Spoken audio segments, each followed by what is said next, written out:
Bon, vous avez suivi les enseignements, ça vous a fait du bien. C'est important. Là maintenant, on va entrer dans la dimension spirituelle. Ça ne veut pas dire qu'on était dans la dimension charnelle. Mais on va entrer dans le monde spirituel maintenant. Dans un autre domaine. On va parler des entités spirituelles. Pour ça, c'est le terrifiant combat de l'ange lumineux. Le terrifiant combat de l'ange lumineux. C'est quoi cet ange-là? On va aller dans Apocalypse, chapitre 18, au verset 1. Bible du sommeil, il dit: après cela, je vis un autre ange descendre du ciel. Il détenait un grand pouvoir, virgule, et toute la terre fut illuminée du rayonnement de sa gloire. Donc, dans Apocalypse, chapitre 18, au verset 1. On vous parle ici que Jean, à l'île de Patmos, quand il est sorti de son corps, il a vu une entité extrêmement puissante qui, par son rayonnement, a illuminé toute la surface de la terre. Or, nous savons que quand le soleil brille dans toute sa splendeur, ça ne va pas éclairer toute la terre. En tout cas, dans l'époque où nous vivons. Mais cet ange-là, par son rayonnement, a fait pénétrer sa puissance dans les nuages et ça a éclairé toute la terre. Et pourquoi cet ange a éclairé toute la terre? Bible des peuples, il dit: après cela, je vis un autre ange qui descendait du ciel et rayonnait d'une telle puissance que toute la terre fut éclairée, illuminée de sa gloire. Donc on dit ici que même les anges ont des puissances, ils ont leur propre gloire. Et cet ange-là, c'était un puissant visiteur qui est venu dans le plan physique. Donc il a franchi des dimensions, un océan d'étoiles pour venir dans cette réalité. Mais malgré qu'il est venu dans cette réalité, il a fallu que Jean puisse le contempler dans une vision. Sinon Jean lui-même ne pouvait pas supporter cette apparition au devant de lui.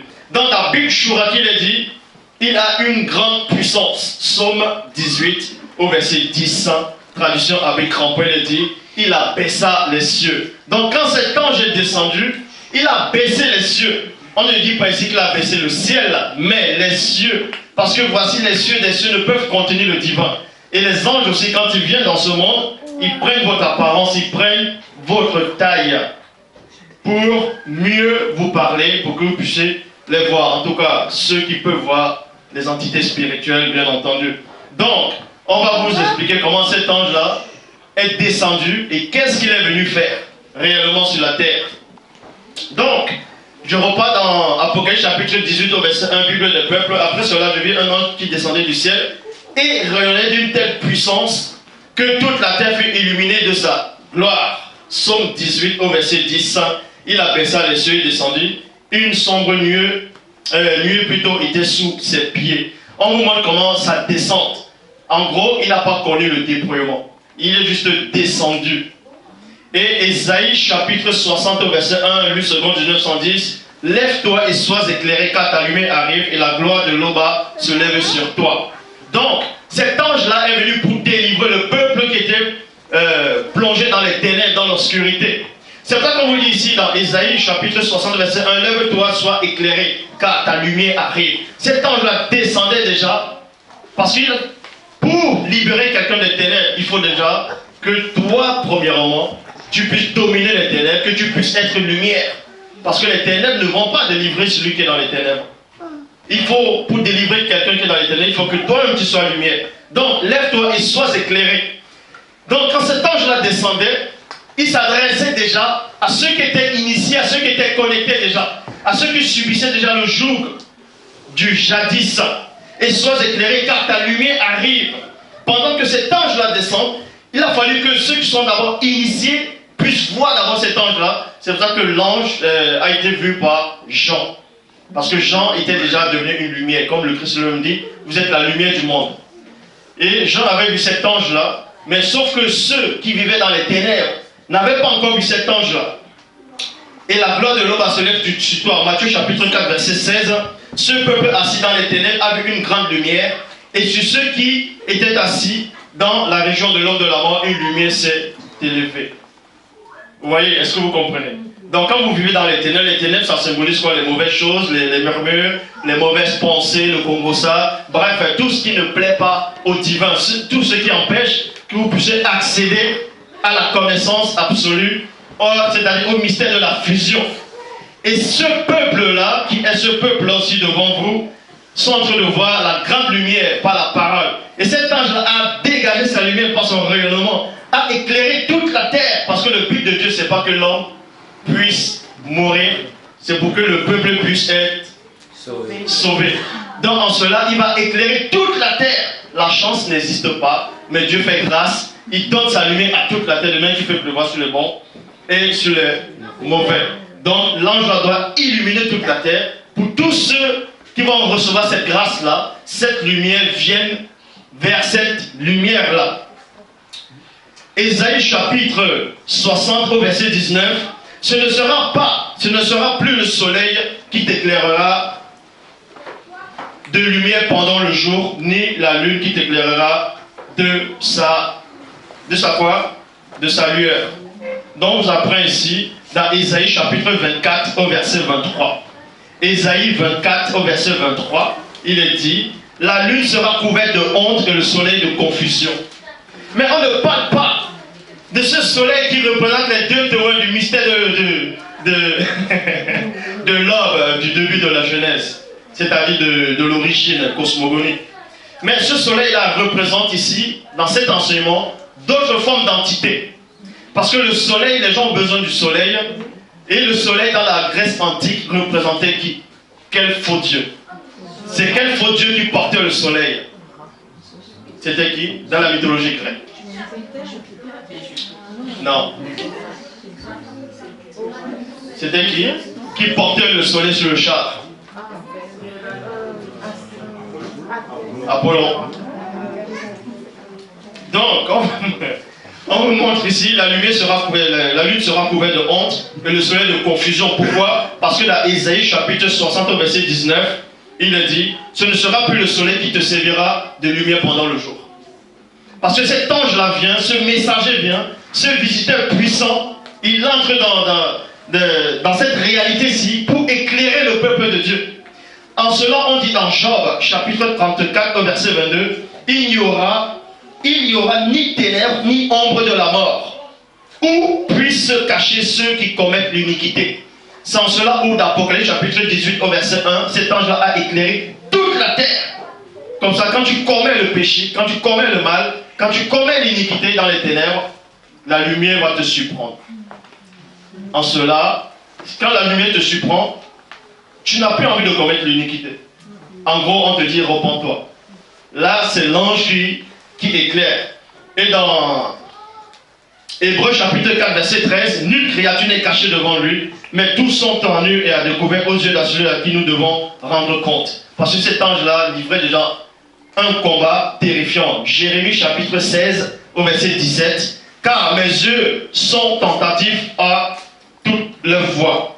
Donc cet ange-là est en train de voir tout ce qui se passait. Cet ange assistait aux œuvres mauvaises qui se produisaient sur la terre. C'est pour ça que son rayonnement a éclairé, même dans les ténèbres, je parle fort, a éclairé même dans les ténèbres les plus obscures. Donc, Jérémie chapitre 16 au verset 17, car mes yeux sont attentifs à toute leur voix. C'est cet ange-là qui est attentif à tout ce qui se passe sur la terre. Elles ne sont point cachées devant ma face, et les iniquités ne se dérobent point à mes regards. Daniel chapitre 2 au verset 22. Il révèle ce qui est profond et caché. Il connaît ce qui est dans les ténèbres et la lumière demeure avec lui. La lumière demeure avec lui parce que cet ange-là, c'est un ange de lumière. C'est une entité lumineuse qui éclairait, qui avait c'est-à-dire un terrifiant pouvoir. Un pouvoir incroyable. Et il n'y avait pas de protocole. Cet ange-là était accompagné, il n'était pas accompagné, il était tout seul. Mais tout à l'heure, vous allez voir que quoi qu'il était tout seul, il y avait néanmoins un autre qui devait venir après. Donc, dans Psaume 104, verset 2, la lumière t'enveloppe comme un vêtement. C'est pour ça qu'on vous dit, l'Apocalypse chapitre 18, verset 1, cet ange-là brillait comme, c'est-à-dire c'était une lumière, toute la gloire illuminait toute la terre, parce qu'il était enveloppé de cette lumière comme un vêtement. Psaume 48, verset 5, Nouvelle Bible seconde, il est dit, car les rois se sont ligués, ils se sont avancés ensemble. Là, on entre dans le combat.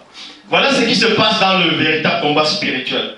Quand un ange descend, les anges comme Gabriel, tout ça, bref, mais là, c'est pas Gabriel. Quand cet ange-là est descendu, cette entité-là est descendue, il est en train de briller. Et quand on dit ici, les rois se sont concertés. Donc, ce sont les anges déchus qui ont vu cette entité, qui est venue éclairer la terre, qui sont venus éclairer les ténèbres.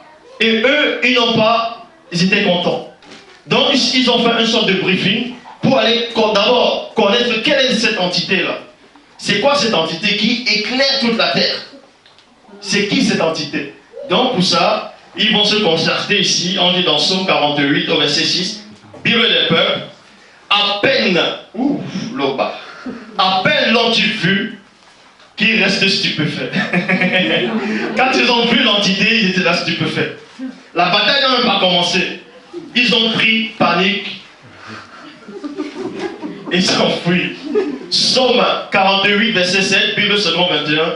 Un tremblement, Psaume 48, au verset 7, Bible seconde 21. Un tremblement s'est emparé de sur place. Un tremblement s'est emparé de sur place. Virgule. Comme la douleur s'empare d'une femme qui accouche. Apocalypse chapitre 20, au verset 1. Parce que cet ange-là a, en gros, puisqu'on vous dit dans Psaume 119, 105, ta parole est une lampe à mes pieds et un flambeau sur mon passage.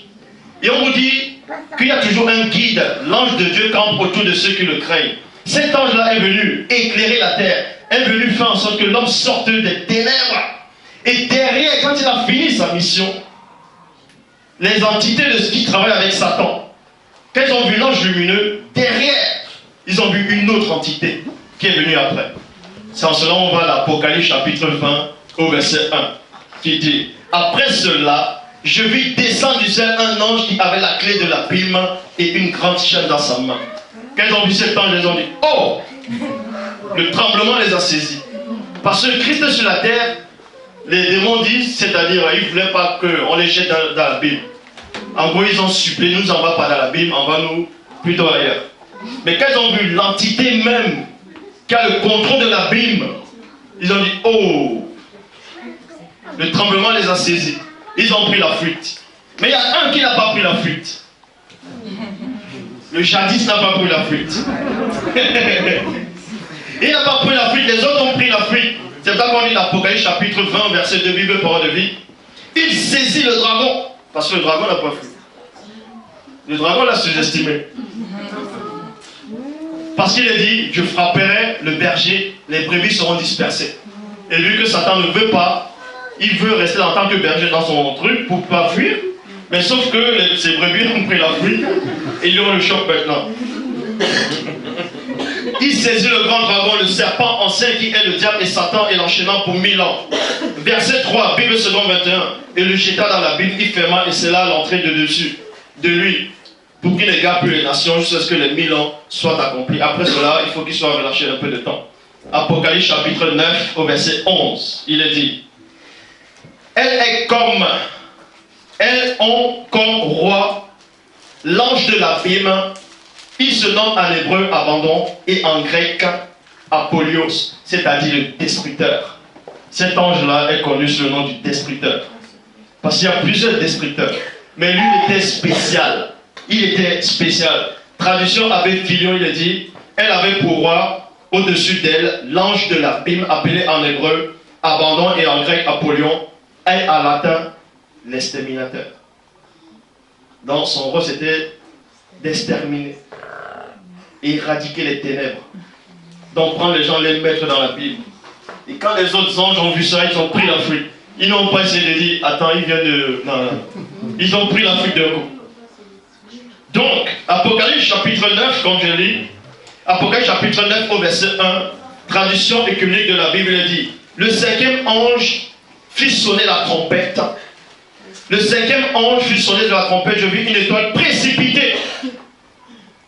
Bon, dans d'autres versions qui étaient mal traduites, on vous dit qu'il y a une étoile qui est tombée du ciel. Bam! Elle est tombée sur la terre, on lui a donné la clé de la Bible. Déjà, ça ne tient pas la route.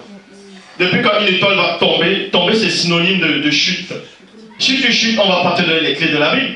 Puisque dans la Bible, on sait que ce sont les anges de chute qu'on a mis dans la Bible. Vous voyez cela dans le livre de Jude. Bon. Le cinquième ange sonna de la trompette et je vis une étoile précipitée. Certains ont souvent dit, mais précipiter, ça veut aussi dire tomber. Mais sauf que précipiter, ça veut aussi dire plonger. Fais quelque chose à la hâte. Parce que cet ange-là est descendu avec une vitesse, une fraction de seconde, du ciel sur la terre, et il lui fut donné la clé du puits de l'abîme. Verset 2, Bible en français courant, l'étoile ouvrit, le puits et il en monta une fumée semblable à celle d'une fournaise, le soleil et l'air furent obscurcis par cette fumée. Pourquoi le soleil et l'air ont été obscurcis par cette fumée?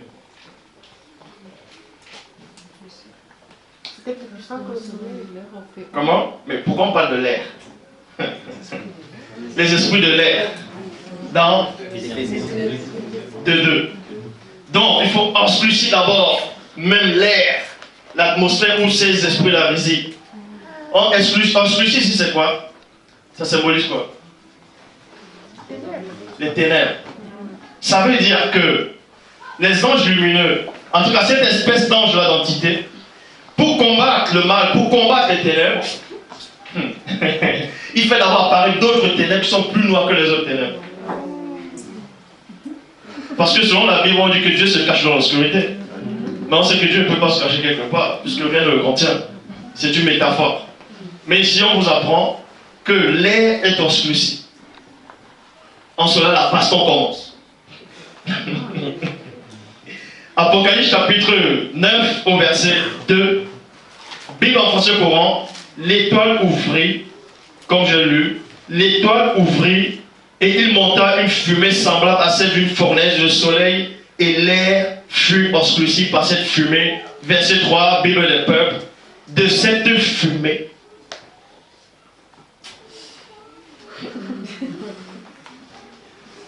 De cette fumée, là ça se passe maintenant dans l'obscurité. Mais Jean voyait, parce que il voyait avec les yeux de son esprit. Et parce que le Saint-Esprit a permis qu'il puisse voir. Et là, ça se passait dans les ténèbres, dans l'obscurité. Pour vous montrer que Dieu ne rigole pas. Ça veut dire que les démons ou les anges de Jude peuvent avoir un aspect, c'est-à-dire les démons sont des monstres. Ils ont plusieurs aspects. Maintenant, dans le monde spirituel, il y a aussi des aspects plus effrayants que les démons, mais qui ne sont pas des mauvais. Écoutez la révélation. De cette fumée sortaient des sauterelles qui se répandent sur la terre, aussi dangereuses que les scorpions de la terre. Verset 7, on vous dit, ces sauterelles ressemblaient à des chevaux préparés pour le combat. Est-ce que vous voyez?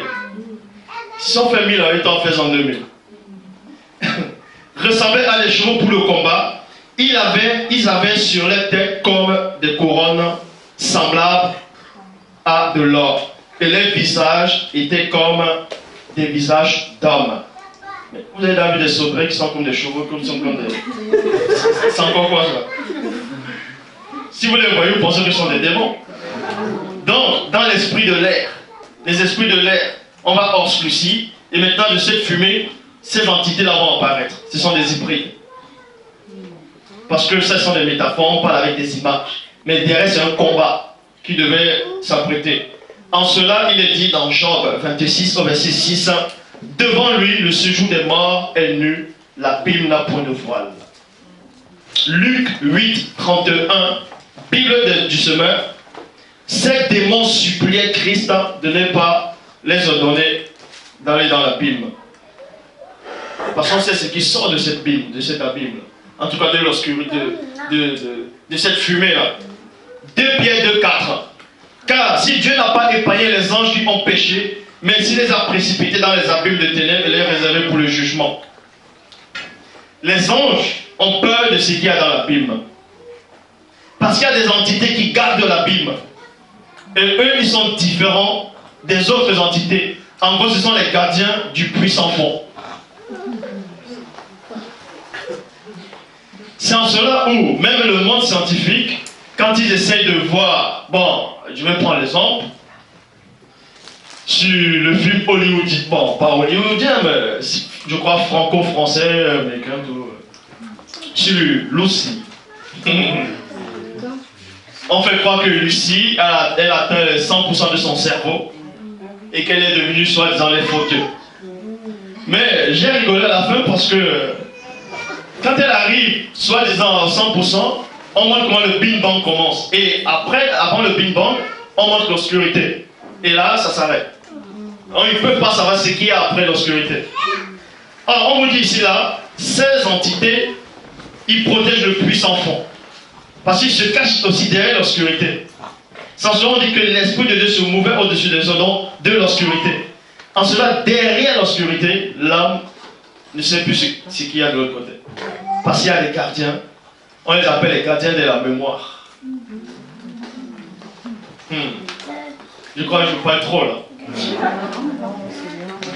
Donc, 2 Pierre 2, 4. Car si Dieu n'a pas épargné les anges qui ont péché, mais qui les a précipités dans les abîmes des ténèbres et réservés pour le jugement. Apocalypse chapitre 18 au verset 2. Bible des peuples. Aïe. Apocalypse chapitre 18 verset 2. Après ce combat spirituel, quand l'ange de l'Apocalypse 20 est descendu, quand il a enchaîné le diable, quand ces esprits hybrides sont sortis, il y a eu un combat pour que le peuple de Dieu sorte du joug. Et quand le combat est fini, de même que Christ a dit, quand la lumière est revenue, il a dit, tout est accompli. Apocalypse chapitre 18 au verset 2, Bible des peuples, il dit, il cria d'une voix puissante. Elle est tombée, Babylone. Babylone, entre parenthèses, c'est quoi? C'est Babel, la porte des dieux. Donc, l'esprit de l'air aussi est tombé. Pour que l'homme soit libéré complètement de ses pensées. Donc, l'ange crie maintenant, elle est tombée, Babylone la grande. Elle est devenue une demeure de démons, un abri pour tout esprit impur, un repère d'oiseaux impur, indésirable. On vous montre comment ça se passe dans le plan spirituel. Si Dieu vous ouvre l'esprit, là maintenant, les yeux de vos esprits, pour voir le combat qui se déroule là, pour vous, vous n'allez plus dormir. Vous allez avoir peur de dormir. Eh oui, vous allez avoir peur de dormir. En ceci, je vous dis, Dieu vous aime beaucoup. Franchement, n'abandonnez pas. Peu importe les difficultés, peu importe les situations, gardez l'espoir. Vous n'êtes pas venus sur la terre pour vivre comme tout le monde. On ne vous a pas créé pour être des figurants. Soyez des acteurs et des actrices. Pas des acteurs et actrices hollywoodiens. Mais apprenez réellement à connaître qui vous êtes. On ne vous a pas créé juste pour vous créer, pour vous faire plaisir. Vous avez un but. Soyez conscient de ça. Pensez à la génération à venir. Pensez à vos enfants. L'héritage que vous allez les léguer. C'est que vous devez les aplanir le chemin là maintenant pour eux. Parce que les apôtres, regardez même le Christ. Jean-Baptiste est venu aplanir le chemin du Christ. Parce que Christ ne devait pas venir directement comme ça. Il a fallu quelqu'un qui trouble là-bas. Parce que les pharisiens avaient peur de Jean-Baptiste. Jusqu'à un moment où on était obligé d'envoyer les Lévites pour poser les questions à Jean le Baptiste. Parce que, pourquoi poser les questions à Jean le Baptiste, pas les Lévites? Parce que les Lévites sont ceux qui marchaient avec Dieu, qui faisaient ce qui était bien devant le divin. Et Satan le savait. C'est vrai qu'on envoie quelqu'un qui a à peu près la même foi que Jean-Baptiste pour qu'il puisse s'adoucir. Mais Jean ne s'est pas adouci. Il les a regardés. Et qu'est-ce que Jean a dit?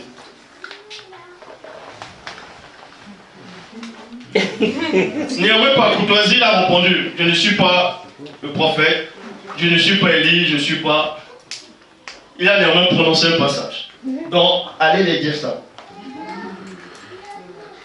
vous, parce que vous êtes des Lévis, mais faites gaffe. je vous respecte en tant que Lévi. Mais si c'est d'autres personnes, n'allez même pas les répondre. Donc, franchement, bon, bref. Aimer réellement Dieu. C'est important d'aimer Dieu. C'est vraiment important. Arrêtez la guerre, arrêtez les murmures, arrêtez tout ça. Ça sert à rien. Ce sont des distractions. Franchement, ça ne sert à rien. Vous ne savez pas quand est-ce que vous allez quitter ce monde. Hein? On vous a tellement menti, on vous a fait croire que vous allez mourir. Vous allez aller au purgatoire. Le purgatoire, vous allez attendre là-bas. Mais non. Il est réservé aux hommes de mourir une seule fois après quand vient le jugement. N'ayez pas peur du jugement. Ayez plutôt peur d'atterrir devant celui qui doit arriver avec les habits sales. Aimez réellement Dieu, car Dieu vous aime. Donc, pour l'amour qu'il a pour vous, respectez au moins ça. Redonnez-lui ça. Aimez Dieu, non pas, allez vers Dieu, non pas parce que il va vous donner une récompense. Il ne faut pas servir Dieu parce que vous voulez une récompense. Dieu, c'est déjà la récompense. C'est la parole que vous écoutez, c'est déjà une récompense. Aimez Dieu sincèrement. Si vous avez des problèmes, des difficultés, il y a déjà un programme. Regardez même dans les fausses églises. Ils vont à l'église quand presque tous les dimanches. D'autres vont péter les nuits de prière, tout ça. Mais là, il y a un programme qui est en route, c'est tous les jours. À part samedi et dimanche. Alors, vous n'êtes pas gâtés comme ça? Aimez réellement Dieu. Aimez réellement Dieu. Aimez Dieu. Si vous voulez atteindre la perfection. Quelqu'un comme Doumsé. Doumsé, c'est qui? C'est Enoch. Ça veut dire initié. Pour qu'il ne puisse pas goûter au raisin de la mort, c'est parce qu'il aimait vraiment Dieu. Il voulait connaître Dieu. Il voulait réellement le connaître. Non pas connaître Dieu, tu dis, ah mais c'est qui Dieu? Non.